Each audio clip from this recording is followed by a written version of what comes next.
langsung saja kita bacakan pertanyaan dari Facebook. Kita ambil satu penanya. Ada sahabat kita Sugandi dari Cianjur. Assalamualaikum warahmatullahi wabarakatuh. Assalamualaikum warahmatullahi wabarakatuh. Buya, saya mau bertanya, di kampung saya dulu pernah mengalami kesalahan hari awal bulan puasa. Seperti begini, sekarang hari Kamis, katanya besok hari Jumat tanggal 1 Ramadan. Terus semuanya sekampung berpuasa di hari Jumat. Lalu pas jam 10 siang ada pengumuman katanya tanggal 1 Ramadan itu diputuskan hari Sabtu, bukan hari Jumat. Pertanyaan saya, bagaimana puasa kita yang hari Jumat itu? Apakah harus dibatalkan atau diteruskan? Baik. Sekian Buya pertanyaannya. Wassalamualaikum warahmatullahi wabarakatuh. Waalaikumsalam warahmatullahi wabarakatuh. Puasa yang sudah dilakukan dilanjutkan dan tidak jatuh menjadi puasa Ramadan. Jatuh menjadi puasa sunnah. Artinya kalau mau dibatalkan pun adalah dibatalkan. Karena niatnya Ramadan tidak jatuh Ramadan. Karena puasa Ramadan tidak boleh kecuali di puasa bulan Ramadan. Maka jatuhnya puasa sunnah biarpun niatnya Ramadan. Dilanjutkan saja. Mungkin ada pertanyaan itu muncul dari pembahasan masalah Yaumus Syak. Tidak diperkenankan kita puasa di hari Syak. Itu pun hanya menurut jumhur ulama. Menurut Imam Ahmad bin Hanbal tidak ada hari Syak, bahkan untuk berhati-hati boleh hari Syak. Hari Syak adalah hari yang diragukan apakah ini Ramadan atau belum Ramadan. Kapan hari Syak itu? Hari Syak itu adalah ada tanda-tandanya. Hari Syak adalah di saat hari Syak itu adalah hari Syak adalah ada tanda-tanda. Di antaranya adalah hari Syak itu adalah hari yang diragukan apakah itu masuk Ramadan atau belum Ramadan. Di saat hari itu terang, tidak ada mendung, sehingga kalau melihat rembulan itu pasti bisa. Cuman tidak ada rembulan, dan orang saat itu sudah menunggu-nunggu. Jadi orang mulai dari ahli falak ini semuanya sudah nunggu-nunggu bahasanya malam itu adalah malam hilal Ramadan. Ternyata sudah ditunggu-tunggu tidak ada. Akan tapi ini besok adalah hari yang ke-30. Pertama menuju hari ke-30. Hari terang, tidak ada mendung, menuju hari ke-30, tatanya tidak ada tanda-tanda. Nah ini. Tidak ada tanda. Tapi orang sudah bicarakan hari ke-30 itu mungkin sekali bulan Ramadan. Hari ke-30 Syaban mungkin sekali bulan Ramadan. Maka sebagian ulama mengatakan haram puasa di hari ini, yaitu hari ke-30 yang diduga itu bisa tanggal 1 Ramadan, tapi dalam hitungan Syaban ke-30. Dan orang-orang sudah pada menunggu. Yang kedua adalah menunggu, membicarakan bahasanya insya Allah mungkin sekali tanggal 30 Syaban itu juga tanggal 1 Ramadan. Artinya tidak ada 30 Syaban. Maka kemudian langit terang. Jadi sudah nggak ada, kok nggak kelihatan. Tapi dalam hitungan kayaknya pas hari ini. Maka ini hari Syak, sebagian ulama mengatakan haram puasa di sini. Kecuali Imam Ahmad ibn Hanbal. Tapi kalau hari mendung, malam ke-30 mendung, fa'akmilul iddata thalathina. Kalau memang ada mendung, nggak kelihatan, langsung disempurnakan Syaban 30. Ini adalah masalah pemahaman fikih. Barangkali pertanyaan itu muncul dari sini. Tapi kalau sudah terlanjur puasa nggak ada masalah, beres puasa akan. Tapi kalau itu terbukti bukan puasa Ramadan, menjadi puasa sunnah.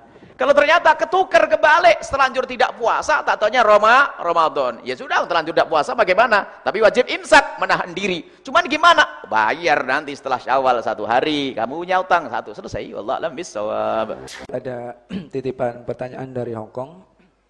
Satu pertanyaan. Assalamualaikum warahmatullahi wabarakatuh. Salam. Buya, teman saya nadar kalau saudaranya sembuh akan puasa 1 tahun. Kemudian saudaranya sembuh, setelah itu sakit lagi dan berujung meninggal. Lalu bagaimana dengan nadar teman saya Buya? Wassalamualaikum warahmatullahi wabarakatuh. Assalamualaikum warahmatullahi wabarakatuh. Nadar harus penuhi semampunya. Puasa Ramadan saja semampunya. Puasa Ramadan kalau sakit tidak mau dipotong. Nadar 1 tahun. Makanya sudahlah, kalau nadar itu biasanya adalah sampai dalam bahasa itu. Orang biasa nadar biasanya orang pelit ibadah, pelit sedekah. Mau sedekah aja nunggu nadar. Kalau anakku sembuh nanti akan sedekah. Sedekah dulu baru nanti sembuh. Ini biasanya kerjaan pelit, nadar dulu. Saya nadar nanti kalau saya dapat, oh ya ini adalah sedekahnya orang yang pelit. Dikorek dulu, diogrok-ogrok pakai nadar dulu. Kalau tidak nadar tidak keluar-keluar. Jangan, kalau anak saya sembuh, saya akan sedekah 100 juta. Kelamaan 100 juta, insya Allah sembuh begitu. Coba, gara-gara nadar, kalau anak saya sembuh saya sedekah 100 juta. Baik. Kalau anaknya tidak sembuh, sudah anaknya nggak sembuh, nggak sedekah, rugi dia. Nasib, ya. Sudah anaknya nggak sembuh, apalagi dianya tidak bisa sedekah. Kalau dari awal sedekah 100 juta, tak taunya anaknya kesembuh, masya Allah, pahalanya lipat ganda. Sudah sedekah, anaknya mau diangkat lagi derajatnya oleh Allah. Kalau kan enak. Baik, karena sudah nazar, apapun bentuk ibadah hendaknya dipenuhi sesuai dengan nazarnya. Biasanya itu nazar hawa nafsu. Biasanya nazar hawa nafsu itu kok gedean. Giliran denger setahun. Sebulan Ramadan saja kadang berat. Apapun bentuknya harus penuhi semampunya. Jika tidak mampu ditunda, dicicil, begitu ya. Semoga Allah mengampuni semuanya. Jadi hati-hati dalam urusan nazar. Nazar itu jangan dijadikan sandaran untuk beribadah. Dan memang ada nazar karena memang tidak punya. Dikisahkan Imam Ali bin Abi Thalib juga pernah nazar, tapi kasusnya tertentu. Waktu Sayyidina Hasan dan Husain itu ada sakit, kemudian bernazar kalau sembuh aku akan berpuasa 3 hari. Ini ada nazar, karena memang dalam keadaan tidak ada rezeki, tidak ada apa. Maka nazarnya puasa. Saya ingin berbuat baik, sedekah saya tidak bisa sedekah. Puasa sudah setiap hari. Cuman saya khususkan kalau sampai anak saya sembuh, maka saya akan berpuasa. Sebetulnya berbuat baik itu yang paling enak adalah yang paling berat bagimu. Orang pelit itu nazarnya jangan puasa. Kalau orang pelit itu nazarnya adalah ngasih duit. Nazarnya puasa mah enak. Jadi ibadah yang paling bagus adalah bertentangan dengan hawa nafsunya. Kalau Anda pelit, sudahlah sedekah dikit-dikit. Nazar saya sedekah. Nazarnya puasa ya enak, apalagi puasa tambah ngirit tuh. Semua anaknya sekeluarga diajak puasa. Kacau. Baik ya, selesai. Insya Allah yang nadarnya harus tetap dipenuhi karena sudah terlanjur nadar dan berjanji kepada Allah Subhanahu Wa Taala akan tapi tetap semampunya. Kau sakit lagi, baik. Ada lagi sudahlah, jangan nadar lagi, sedekah saja yang banyak.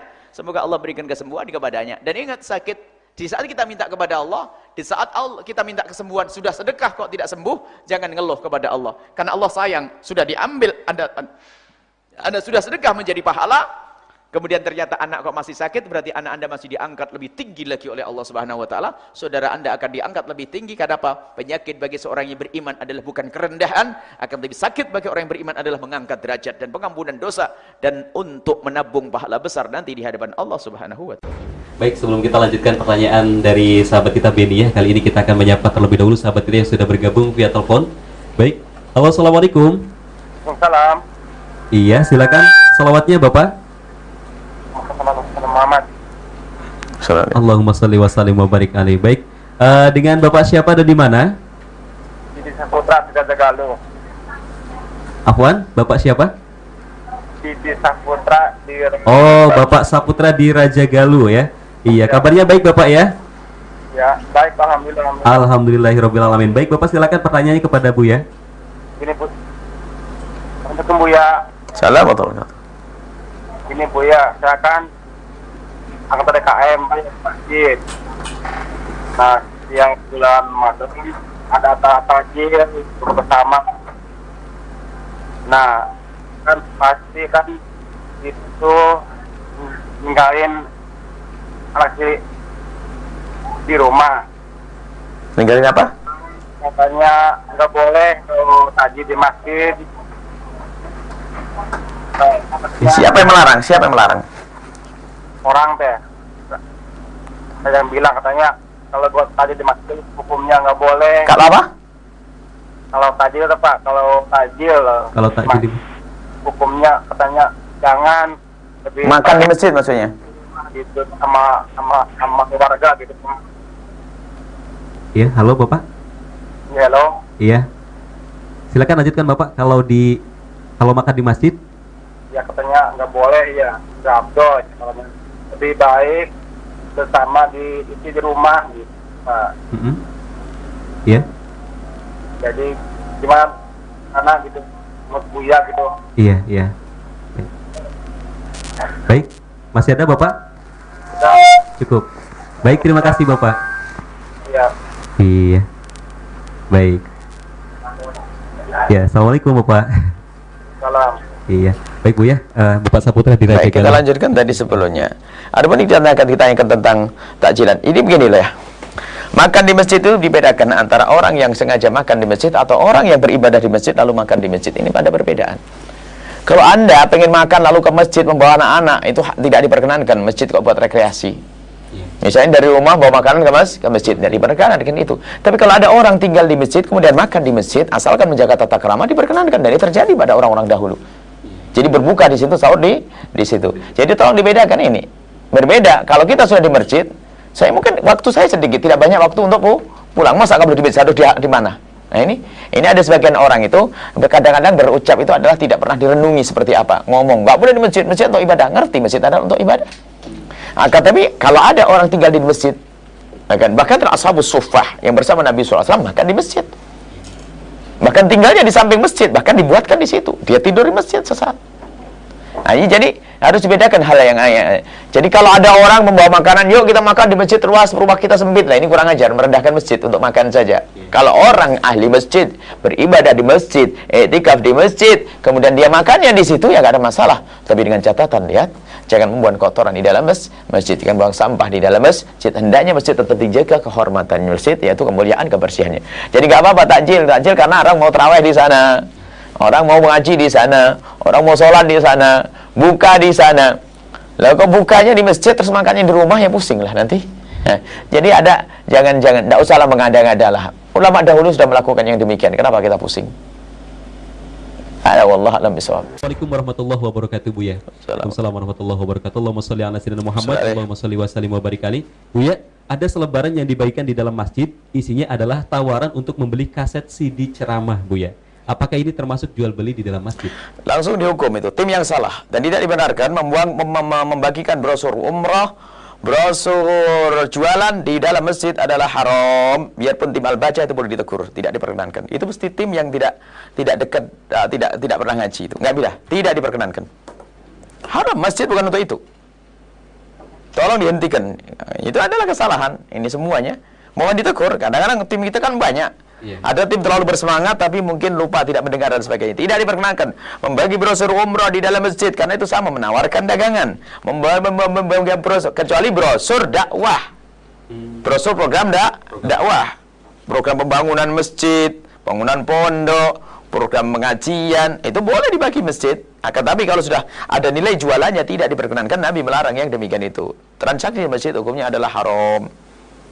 Nah ini, jadi ini harus hati-hati. Ya, kalau mengada, biarpun al-bahjah tetap salah, nggak bisa dibela, nggak usah dibela. Itu timnya yang ngantuk, itu berarti tim nggak pernah ngaji itu, sudah, tidak boleh, tidak diperkenankan, sudah selesai sudah. Sangat jelas. Karena akan didoakan Rasulullah arbahullah. Ada orang menawarkan dagangan di masjid, didoakan Rasulullah, tidak beruntung. Makanya jangan dilanggar ini, tidak beruntung nanti Anda. Travel nggak berhasil, semuanya nggak berhasil. Baik, karena jual CD. Kecuali promo bagi-bagi CD. Wah ini boleh. Yang mau CD Buya diambil di luar gratis. Wah, itu boleh di dalam masjid. Hati-hati tolong. Nah, ini harus perhatikan tim Al-Bahjah. Tolong yang benar ngasih contoh yang baik. Jangan mengumumkan dagangan, jangan mengumumkan jualan CD di masjid. Selesai. Wallahu a'lam.